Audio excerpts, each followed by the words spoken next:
नमस्कार, मैं हूं काजल प्रजापति। आइए आपको सबसे पहले वीरांगना झांसी न्यूज पर खास खबर दिखाते हैं। हम झांसी मेडिकल कॉलेज में खड़े हैं। यहाँ पे नर्सिंग स्टाफ है और सफाई कर्मचारी है जिनका कि पेमेंट नहीं आ रहा। 4-4, 5-5 महीने हो गए हैं और हमने ये देखा कि जब इनका पेमेंट नहीं आ रहा है, इनके धरने भी हो रहे हैं, इनके प्रदर्शन भी हो रहे हैं, लगातार मेडिकल कॉलेज में ये मांग कर रहे हैं।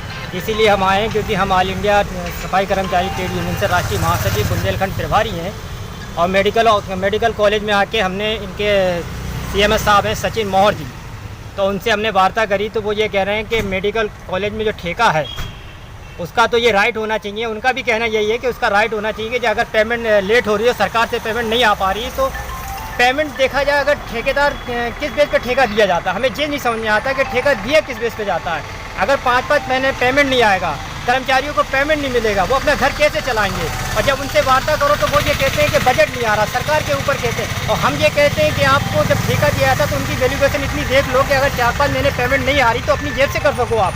हम समझते हैं कि कर्मचारियों का उत्पीड़न और शोषण लगातार बढ़ता जा रहा है। हम उत्तर प्रदेश सरकार से भी ये कहना चाह रहे हैं कि राज्य सफाई कर्मचारी आयोग का गठन किया जाए, क्योंकि राज्य सफाई कर्मचारी आयोग का यदि गठन हो जाएगा तो मेडिकल कॉलेज हो गया, नगर पालिकाएँ होगी, नगर पंचायतें होगी, नगर निगम हो गया, तो हम लोग वहाँ पे जाके मीटिंग करें और अधिकारी से वार्ता करें कि ठेकेदारी व्यवस्था में इनका उत्पीड़न और शोषण क्यों हो रहा है। इनका उत्पीड़न और शोषण रुकना चाहिए और ठेकेदारों को टाइम टू टाइम पेमेंट कई बार तो सुनने में ये आया है कि यहाँ के लेबरों ने बताया कि हमारी सैलरी जो है ऊपर से 12,000 रुपये है और लेकिन हम लोगों को कट पिट के मिलते हैं 8,000 रुपये, जिसमें कई ठेकेदारों का भी हिस्सा है, ऐसा सुनने में भी आया है। क्या आपके संज्ञान में ये मामला है? सत्यापित बात है? क्या है कि ठेकेदारी व्यवस्था में तो उत्पीड़न और शोषण लगातार बढ़ रहा है, क्योंकि ठेकेदारी में ये भी सुनने में आता है कि इन लोग आदमी को लगाने पे भी पैसा लेते हैं।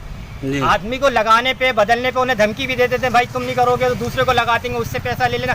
ये चीज़ें तो होती रहती हैं। इनकी सैलरी भी कम दी जाती है। सब सारी चीज़ें कहीं ना कहीं कर्मचारी अगर बता रहे हैं तो सत्य बता रहे हैं। इनका उत्पीड़न और शोषण रोकने के लिए वक्त रहते भी इनको सैलरी भी नहीं मिल रही है टाइम पे। तो हम ये बात हमने भारत सरकार को भी अवगत कराने का काम किया है, उत्तर प्रदेश सरकार को भी अवगत कराने का काम किया। हम लगातार ये मांग कर रहे हैं। अभी उत्तर प्रदेश सफाई कर्मचारी आयोग भंग पड़ा हुआ है, हम भी आयोग में दावेदार हैं। हम ये कह रहे हैं कि आयोग का जल्द से जल्द गठन कर दो ताकि कर्मचारियों को उत्पीड़न और शोषण पर रोक लग सके और ठेकेदारी व्यवस्था में जो कर्मचारियों को उत्पीड़न और शोषण हो रहा है। अभी जो आपकी वार्तालाप हुई है उसमें उन्होंने आपको क्या आश्वासन दिया? हमारी CMS साहब से वार्तालाप हुई है। CMS साहब ने कहा है कि हम पेमेंट डलवा रहे हैं और ठेकेदार से हम ये कह रहे हैं कि पेमेंट डालो, आपका पेमेंट सरकार से तो आ जाएगा, लेकिन इन कर्मचारियों को पेमेंट दो, क्योंकि अभी मकर संक्रांति का त्यौहार है। इनकी पेमेंट डलवाने का काम करवा रहे हैं। कब तक? 2 दिन में, 5 दिन में, 1 महीने में? पेमेंट करवा दी है, अभी कुछ महीने की पेमेंट इनकी डलवा दी है।